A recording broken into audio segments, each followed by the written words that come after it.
کے ایک خاص کونے تک محدود کر دیتے تھے، کوئی ان سے بات نہیں کرتا تھا۔ ان خاص ایام میں عورتوں کو گھر میں رکھنا بھی منحوس سمجھتے تھے۔ انہوں نے خاص بستیاں آباد کی ہوئی تھیں، قید خانوں کی طرح کی بستیاں، وہ چھوٹے چھوٹے گھروندے ہوتے تھے جن میں سے ایک کھڑکی ہوتی تھی، وہ ان دنوں میں لے جا کے عورتوں کو وہاں چھوڑ دیتے۔ پھر قدیم عرب اور یہود کے ایک تصور کا رد کیا گیا۔ عائلی زندگی، خاندانی زندگی، ازواجی زندگی، ہر زندگی میں متعین کر دیا، تو تب وہ اتنے سخت ہو گئے کہ اب کہتے ہیں نہیں، رستہ بے شک متعین کردہ ہے، ادھر سے نہیں آ سکتے، ادھر سے نہیں آ سکتے، یہ نہیں کر سکتے، وہ نہیں کر سکتے۔ اللہ تعالیٰ نے اس آیت کے ذریعے اس کو رد کر دیا، فرمایا وہ تمہاری کھیتیاں ہیں، جب اللہ نے رستہ متعین کر دیا تو اب اس کی سمت اور جہت متعین نہیں ہے۔ کر کے تو آئے ہوں، ان امور کی پابندیاں رکھو اپنے اوپر۔ یعنی بندہ مومن ایک بند کمرے میں اندھیرے میں جب اپنی زوجہ کے ساتھ ہے، اس میں بھی اللہ کے احکام کا پابند کا کفارہ آپ لوگ جانتے ہیں، لیکن آج کے دور میں اب ایک غلام آزاد۔ اعوذ باللہ من الشیطان الرجیم، بسم اللہ الرحمن الرحیم۔ آج ہم سلسلہ وار دروس جمعہ میں سورہ بقرہ کا 28واں رکوع اور دوسرے پارے کا 12واں رکوع انشاءاللہ بیان کریں گے۔ اس رکوع کا موضوع جو ہے وہ مرکزی مضمون، جس طرح کہ آپ کے علم میں ہے کہ ہم ہر رکوع کا ایک مرکزی مضمون طے کرتے ہیں اور اس مرکزی مضمون کی روشنی میں پھر پورا رکوع زیر بحث لاتے ہیں۔ تو اس رکوع کا مرکزی مضمون ہے حدود اللہ کی پاسداری کے بغیر تقویٰ کا کوئی تصور نہیں، یعنی اللہ تعالیٰ کی قائم کردہ اور اللہ تعالیٰ کی متعین کردہ حدود کی پاسداری کو ترک کر کے اگر کوئی شخص یہ سمجھتا ہے کہ وہ نماز، روزہ اور باقی معاملات کے ذریعے تقویٰ کو پا لے گا، تو قرآن مجید نے اس تصور کو نگیٹ کر دیا، اس تصور کو رد کر دیا۔ تقویٰ اگر یہ بالفرض تقویٰ کو چھت سمجھ لیں تو یہ تقویٰ کی چھت جن ستونوں پر کھڑی ہوتی ہے وہ حدود اللہ کی پاسداری ہے، اللہ کی قائم کردہ حدوں کی پاسداری ہے۔ یہ قرآن و سنت کا اساسی موضوع ہے، اور اگر آپ ان حدوں کو پامال کرنے والے ہیں تو یہ مت سمجھیں کہ آپ تقویٰ کی راہ پر ہیں۔ اس رکوع میں یہ والا مضمون جو ہے یہ 3 حوالوں سے بیان ہوا، اور لطف کی بات ہے کہ جن امور کو ہم عام طور پہ اپنے معاشرے اور اپنی دینی فکر میں تقویٰ کے امور سمجھتے ہیں، اور جن امور کو ہم سمجھتے ہیں کہ ان کا تقویٰ سے کوئی تعلق نہیں، قرآن مجید نے ان امور کا تقویٰ سے تعلق جوڑا ہے۔ یعنی عائلی زندگی میں حدود اللہ کی حدوں کا بیان اور معاشرتی زندگی میں اللہ کی حدوں کا بیان کر کے ان کی پاسداری کو تقویٰ سے جوڑا ہے۔ تو پہلی چیز جو اس رکوع میں ہم نے زیر بحث لانی ہے، اس میں چلنے سے پہلے میں بتا دوں کہ جو اس سے پچھلا رکوع تھا، 27واں رکوع تھا، اس کا اس کے ساتھ تعلق کیا ہے۔ 27ویں رکوع میں منکرات اور حرمتوں کی ایک فہرست ہم نے بیان کی تھی، کیا کیا چیزیں حرام ہیں، اور اس رکوع کا اس سے تعلق یہ کہ اس رکوع کے آغاز میں بھی اسی حرمت کا بیان آ رہا ہے، اسی تسلسل میں ایک حرمت کا، اور وہ حرمت کیا ہے کہ ایام حیض میں بیوی کے قریب اور اس کے ساتھ مجامعت نہیں کرنی۔ اس حرمت کا بیان آتے آتے قرآن نے موضوع کو بدلا اور حرمت سے حدود اللہ کے موضوع کو قائم کر دیا۔ یہاں پہلے تھا حرمتوں کا بیان، یہاں آگے حرمتوں کا جو پیرایا ہے وہ حدود اللہ بنا دیا گیا۔ تو ان حرمتوں کے بیان کے اختتام کرنے کے بجائے قرآن مجید نے ایک دوسرے رنگ میں رکوع کو پیش کیا، اور وہ رنگ کیا تھا؟ حدود اللہ کی پاسداری کا رنگ، اور ساتھ یہ بیان کیا کہ حدود اللہ کی پاسداری کا مقصد تقویٰ کا قیام ہے، یا دوسرے لفظوں میں یوں کہہ لیں کہ حدود اللہ کی پاسداری کے بغیر تقویٰ کا کوئی تصور نہیں۔ یہ جملہ ذہن میں رکھ لیں، یہ میں بار بار بولوں گا کہ حدود اللہ کی پاسداری کے بغیر تقویٰ کا کوئی تصور نہیں۔ جیسا کہ میں نے کہا کہ ہمارے ہاں بعض ایسی چیزیں خاص طور پہ تصوف میں تقویٰ کے فروغ کے نام پر رواج پا گئی ہیں، جن کا حقیقت میں تقویٰ کے ساتھ کوئی تعلق نہیں۔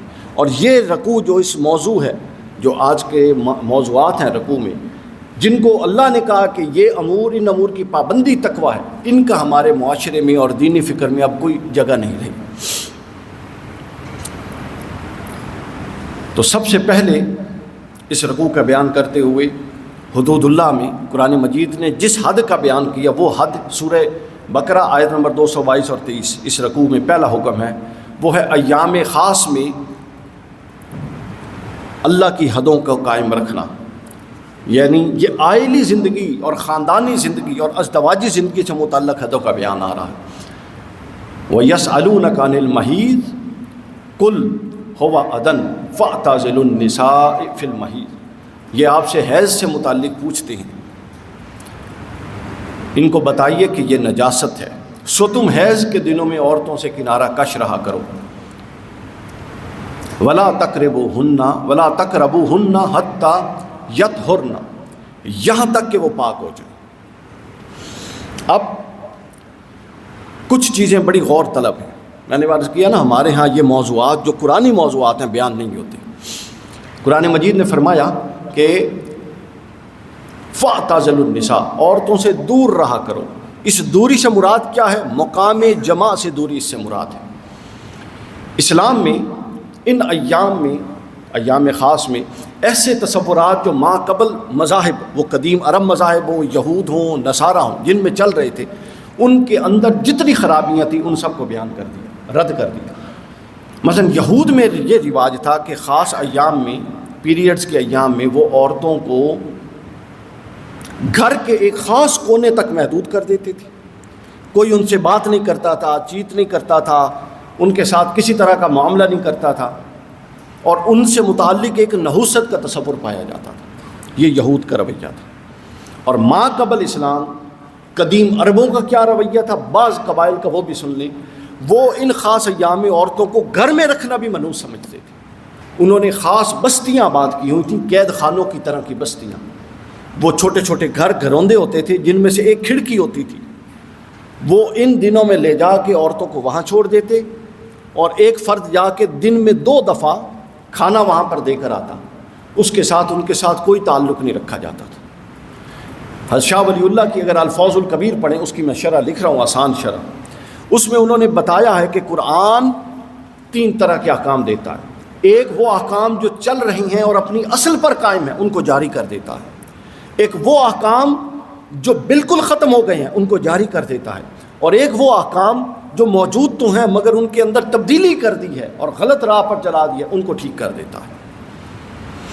تو لہٰذا یہ یہود اور نصارہ، یہود اور قدیم عرب قبائل کا تصور تھا، قرآن نے رد کر دیا، اور قرآن نے فرمایا کہ اس دوری سے مراد صرف اس حد تک دوری ہے کہ قربت کی نیت اور مجامعت کی نیت سے بیوی کے قریب نہیں جا سکتے، علاوہ اس کے وہ گھر میں رہے گی، اس کے ساتھ بات چیت ہوگی، وہ اسی طرح سارے معاملات کرے گی، اور اس کو خاص چیز کے علاوہ اس سے استمتاع بھی جائز، گھر میں رہنا، کھانا پینا، بات چیت کرنا، یہ سب تصورات کا قرآن نے رد کر دیا، اور فرمایا کہ اس سے مراد وضاحت کی، کل ہوا اذن، وہ گندگی ہے، بس اس خاص پیرائے میں بیان کر دیا، اس کے علاوہ باقی تصورات کا رد کر دیا۔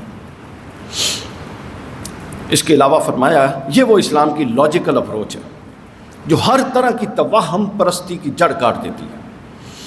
پھر آگے فرمایا فَإِذَا تَطَهَّرْنَ فَأْتُوهُنَّ مِنْ حَيْثُ أَمَرَكُمُ اللَّهُ، اور جب وہ پاک ہو جائیں تو پھر ان کے قریب جاؤ اس راستے سے جس راستے سے اللہ تعالیٰ نے جانے کا حکم دیا۔ اب قرآن کا نظم دیکھیے، ایک مسئلے کے ذیل میں کتنے مسئلے لا رہا ہے۔ یہاں پر بیان ترتیب سنتے جائیے کہ بیوی کے قریب جانا ہر حال میں جائز ہے، یہ ذہن میں رکھ لیں۔ مجامعت کی اور قربت کی نیت سے جانا ایام حیض میں جائز نہیں ہے، اور جب طہارت ہو جائے اور غسل ہو جائے تو پھر صحبت کی نیت سے جانا بھی جائز ہے۔ مگر اب اگلا حکم بیان کیا کہ صحبت کا پھر ایک ضابطہ اللہ نے بیان کیا، تم مادر پدر آزاد نہیں ہو، اللہ کی حدوں اور اللہ کے ضابطوں کے پابند ہو، اور اسی رستے سے جاؤ گے جو اللہ رب العزت نے اولاد کے لیے خاص کیا ہے۔ اب یہاں پر پھر قدیم عرب اور یہود کے ایک تصور کا رد کیا گیا۔ اور وہ تصور یہ تھا کہ وہ یہ سمجھتے تھے، نہیں اس کو میں آگے لاتا ہوں، ابھی یہ مسئلہ پورا بیان کر لوں۔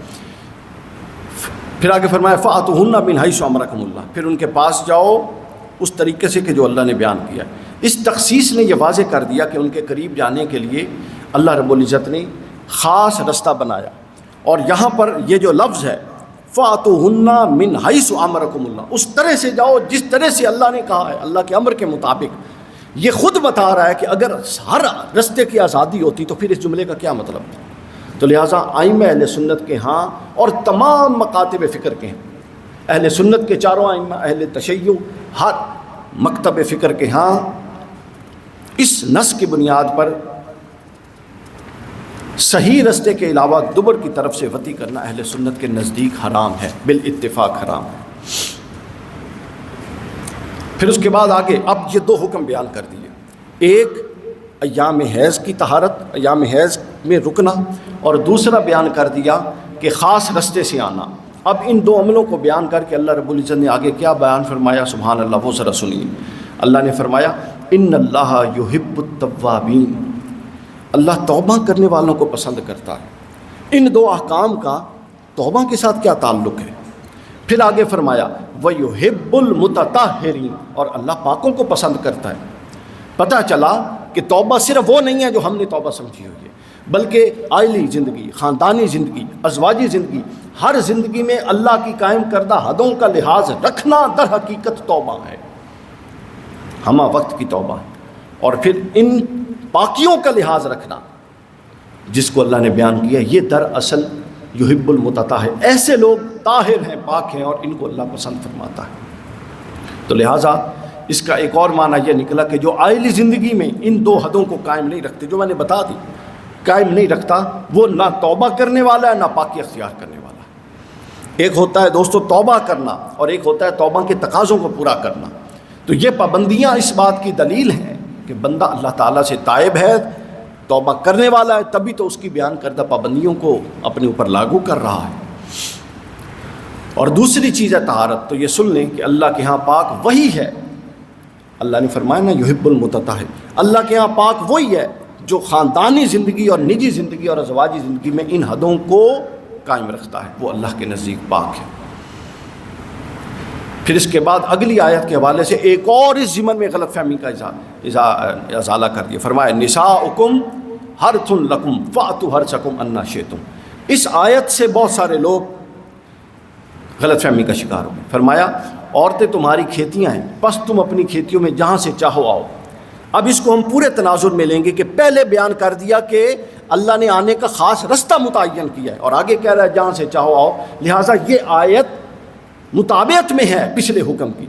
تو اس سے ہم یہ نہیں لیں گے کہ اب ہر رستے کی آزادی ہو گئی، بلکہ اس کے اندر اللہ نے وہ غلط فہمی جو قدیم عرب اور یہود کی تھی وہ اس کو دور کیا۔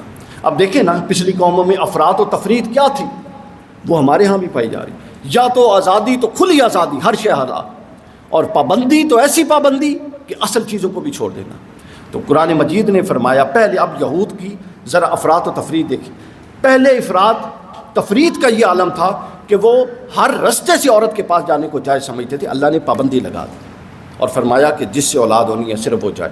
اور پھر اس کے بعد تفریط دیکھیے کہ جب اللہ نے ایک رستہ متعین کر دیا تو تب وہ اتنے سخت ہو گئے کہ اب کہتے ہیں نہیں، رستہ بے شک متعین کردہ ہے، ادھر سے نہیں آ سکتے، ادھر سے نہیں آ سکتے، یہ نہیں کر سکتے، وہ نہیں کر سکتے۔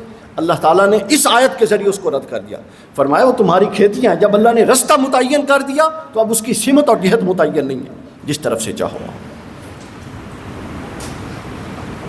یہاں پھر یہود و نصارہ اور قدیم عرب کے جو باطل تصورات چل رہے تھے ان کا رد کر دیا قرآن مجید میں۔ اسلام انتہائی معقول اور ہر افراط اور تفریط سے پاک وہ اسلام، وہ نہیں جو ہماری سوسائٹی میں ہے، وہ اسلام جو قرآن مجید دیتا۔ اور یہ امور دنیا میں تو پاکی والے ہیں ہی صحیح، ان کا آخرت سے کیا تعلق ہے وہ سنیے۔ یہ چار حکم بیان کر کے جو میں نے بیان کیے ہیں، آگے اللہ تعالیٰ نے کیا خوب بات کی، یہ ذرا غور کیجیے۔ ہمارے ہاں نیکی، نماز، روزہ ہے، حدود اللہ کی پامالی ہو، ہمارے ہاں بڑے بڑے مطلب مذہبی لوگوں کے ذہن میں بھی یہ بات نہیں ہے کہ اس کا بھی کوئی مطلب اس کی بھی کوئی اہمیت ہے۔ اللہ نے آگے فرمایا وَقَدِّمُوا لِأَنفُسِكُمْ، یہ عمل کرو اور یہ وہ آخرت کا سامان ہے جو تم آگے بھیج رہے ہو حدود اللہ کی پاسداری کے ذریعے۔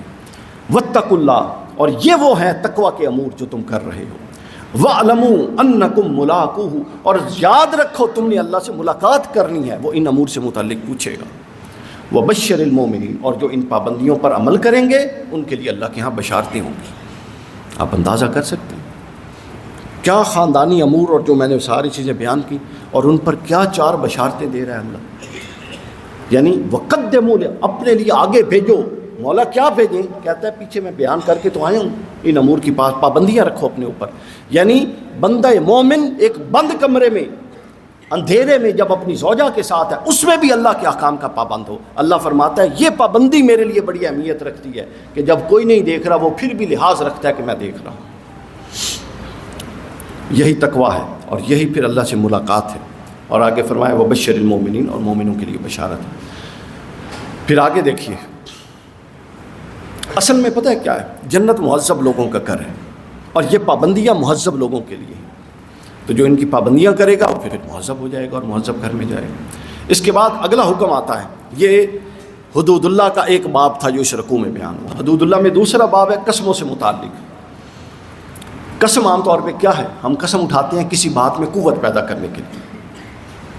یہ عمل کثرت قسم اللہ کے ہاں ایکچولی ناپسندیدہ ہے، مگر ناگزیر صورت میں قسم اٹھانا جائز ہے، اور قسم صرف اللہ کی اٹھانا جائز ہے۔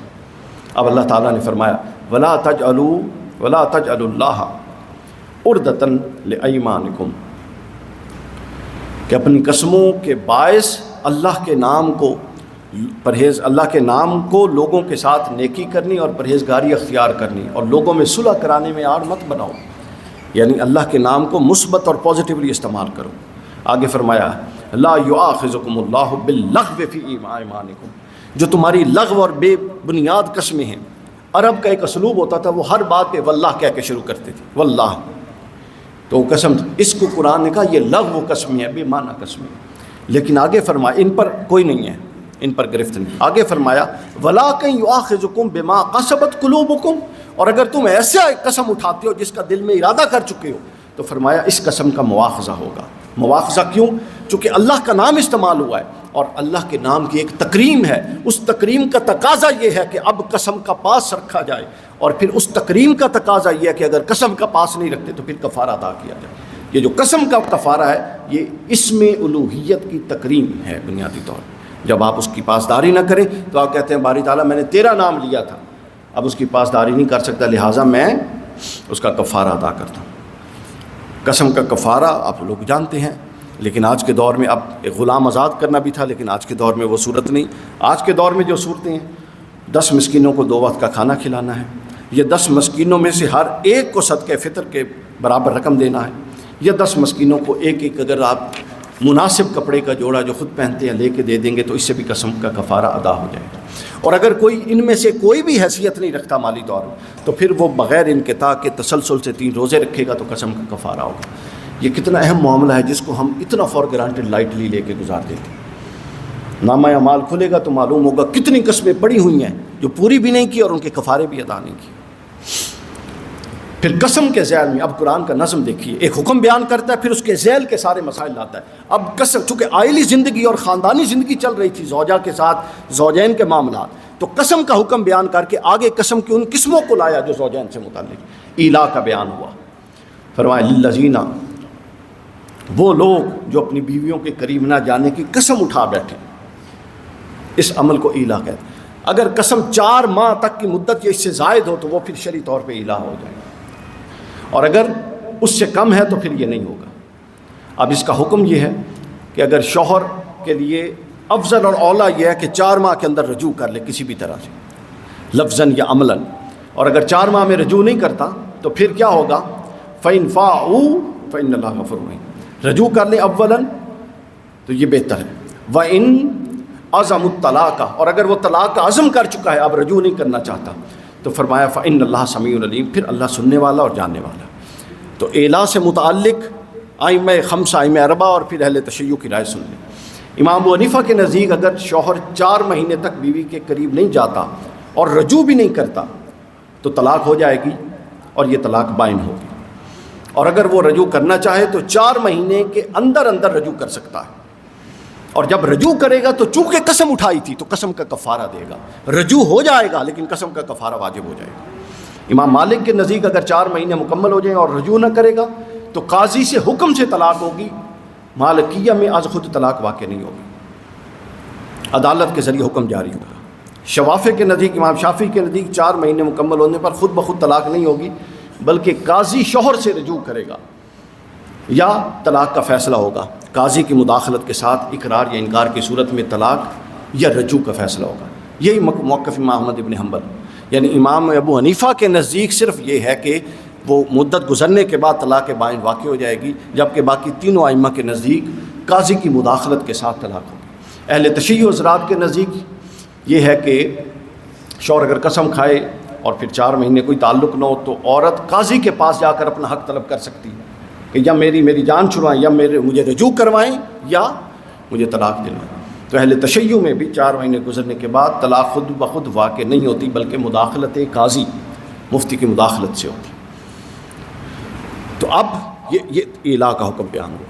اب اس میں ایک امکان تھا، رجوع بھی ہو سکتا ہے اور عین ممکن ہے کوئی شخص رجوع نہ کرے، تو رجوع نہ کرنے میں کیا ہوگا؟ طلاق واقع ہوئے گی۔ تو اگلا حکم جو قرآن لایا وہ اس طلاق کی عدت کا لایا۔ نظم دیکھیے قرآنی احکام، اور یہاں پر عدت صرف طلاق کی ہے، حاملہ کی عدت اور بیوہ کی عدت اپنے مقام پر آئے گی، مطلقہ کی عدت۔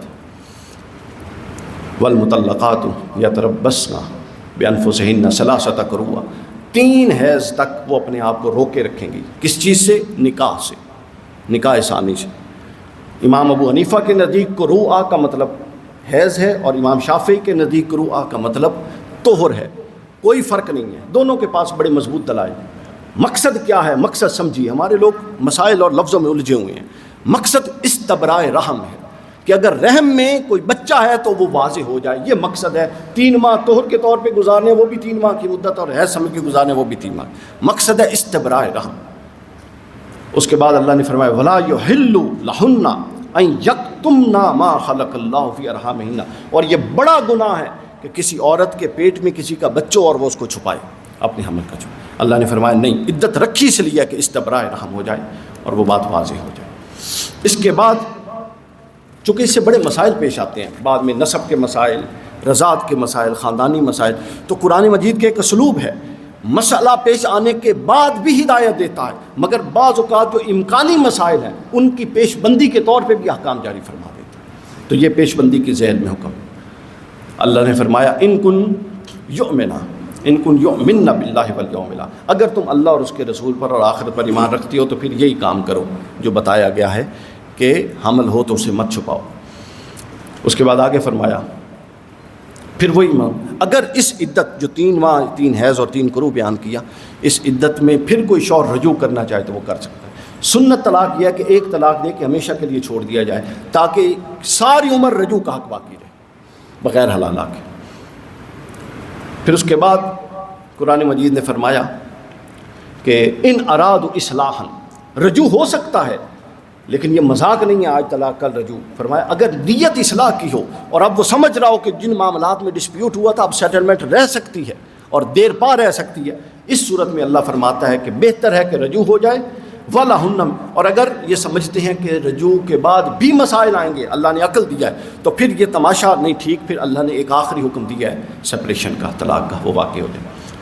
اب طلاق واقع ہو گئی، اب اس کی آخری ضابطہ بھی بیان کیا کہ اس میں بھی شدت پسند نہیں ہو جانا کہ اب تعلق نہیں رہا، اب میں یہ کروں، بدنام کروں، جو کچھ دیا واپس لے لوں۔ اللہ نے فرمایا نہیں، لَهُنَّ مِثْلُ الَّذِي عَلَيْهِنَّ بِالْمَعْرُوفِ، اور دستور کے مطابق عورتوں کے مردوں پر اور مردوں کے عورتوں پر حق ہیں، جس طرح ملے تھے اور حقوق تھے اسی طرح جب جدا ہوں گے پھر بھی حق ہوں گے۔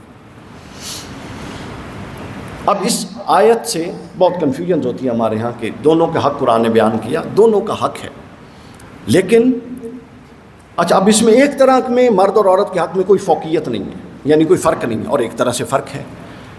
فرق نہیں اس طرح سے کہ دونوں کے الگ الگ حق ہیں، حق ملنے میں اللہ نے کسی کو فرق میں نہیں رکھا، لیکن ہر ایک کے حق اور فرض کی نوعیت ہی الگ ہے۔